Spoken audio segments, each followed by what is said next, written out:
Ladies and gentlemen, what is going on in Tobago?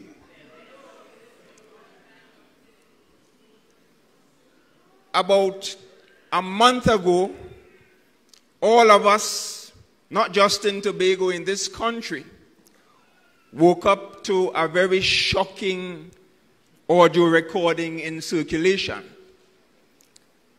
And I must be honest with you and tell you that initially I had my doubts, because I said to myself, this cannot be the voice of our Chief Secretary, and this cannot be the voice of the Secretary of Education discussing and planning what all of us heard in that audio recording. And therefore I awaited a response, and I'm sure all of Tobago and the entire country sat anxiously for 24 days awaiting a response. And I listened to it over and over and over. I tried to detect whether or not it was some kind of AI business, or whether or not some talented individual put some voice recordings over a period of time together. I even did some research of my own, until eventually I was convinced for myself that this recording had to be genuine. And therefore we waited for 24 days for this Chief Secretary and for this administration to tell us or give us some kind of explanation of what we were hearing. That shocking and appalling audio recording. And you know what they did after 24 days? After 24 days of hiding, ducking public engagements, sending the Deputy Chief Secretary to attend on his behalf, ducking Liz Williams, passing reporters straight, ducking their own constituents and the people of Tobago who voted for them. You know what they did after 24 days? They kept a funeral. Because there we had our administration, the people who the people of Tobago voted for and put into office, standing like puppets behind an embattled Chief Secretary, standing like minions, gloomy lighting, dark lighting, black background, as if it was a funeral. And I must say to you that I took the opportunity to listen to the eulogy, as long as it was.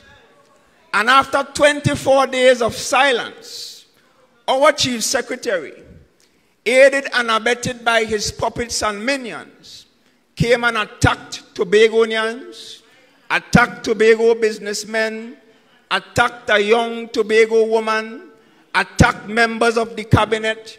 He attacked every single individual. He did everything except explain to the people of Tobago the audio recording.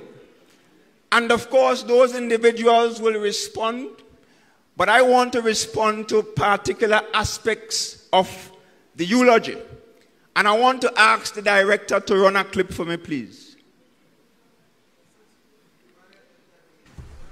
Because they very well know the nature of these conversations. And there are two reasons. In the first instance, when you have an executive, you have to explore all strategies, including those utilized by your opponents. All. And let's be real, the strategy of bringing people in who will live on Facebook and do work for you, that has been explored before us. The people who are making noise from this program with Gavin, Waters and company, community partnership, what is it get paid to do? Community liaison. Not be on Facebook every day. That's what it's be doing. And walking at ground, but on Facebook every day. That's what it's get paid to do. But guess what I did? I closed it down. Look at the evidence. Look at the evidence. Show me how much people we hire to do that kind of work. Look at the evidence. Look at the evidence. Show me how much people we hire to do that kind of work. So evidently it was discussed, and evidently it wasn't executed as discussed, which clearly shows that it's a government that is working. And what you will have to consider is finding a way to employ people on the THA side. Could be menial tasks. We don't have to pay. Yeah, most of them kind of got away to Chanel, and we found that. And most of them kind of get employed really. Yeah. You want us to believe that they discussed the plan, but they didn't implement it. People of Tobago have some information. And I know there are police officers close by, but I want to give the police some leads who are investigating this matter. Because Farley Augustine and the rest of his team tend to believe that all are we dotish, and that Tobagonians big, but we don't have sense.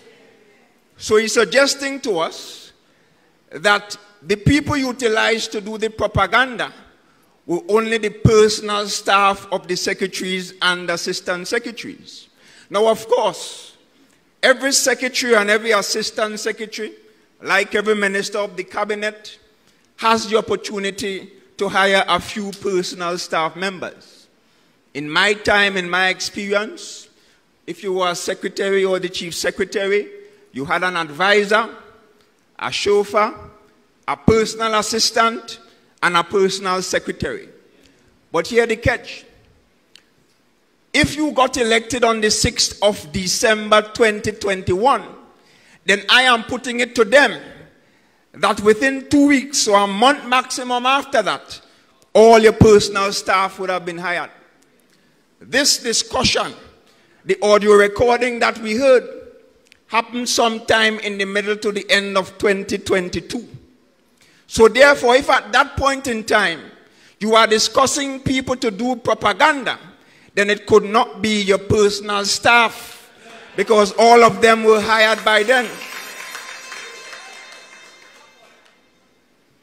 But I want to point the people of Tobago and the police to some documents, because by way of memorandum to the Chief Administrator, dated August the 2nd, 2022, and the ECM minute number is 305, and the minute was dated the 3rd of August, 2022, this current Executive Council agreed to the creation of 7 additional positions called Executive Officer.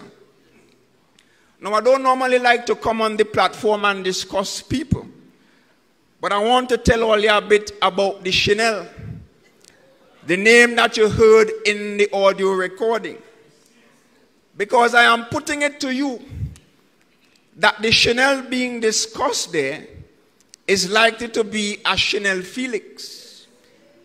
And I want to tell you all a bit about the employment history of that individual.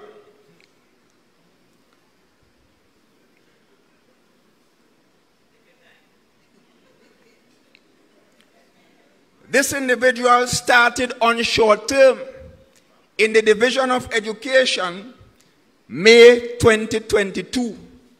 Now, during the eulogy, the Chief Secretary told the people of Tobago that she's a personal staff.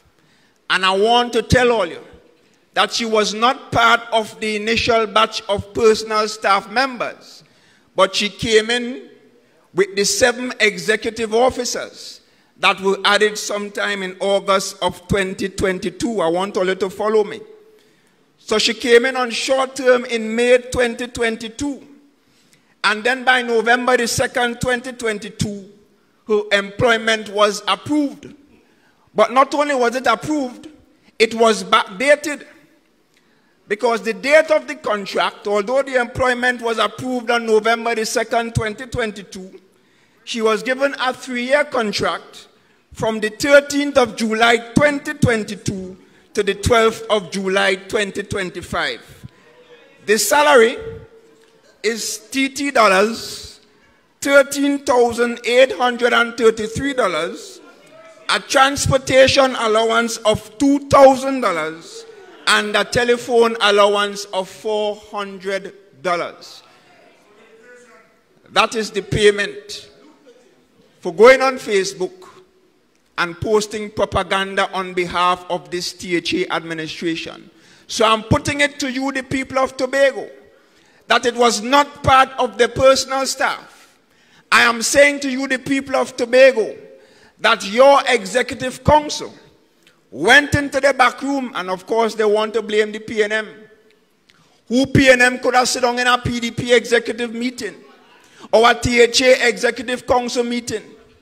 Don't blame the PNM, because of course you have people who are among you fed up just like every Tobagonian of your wicked and vindictive behavior.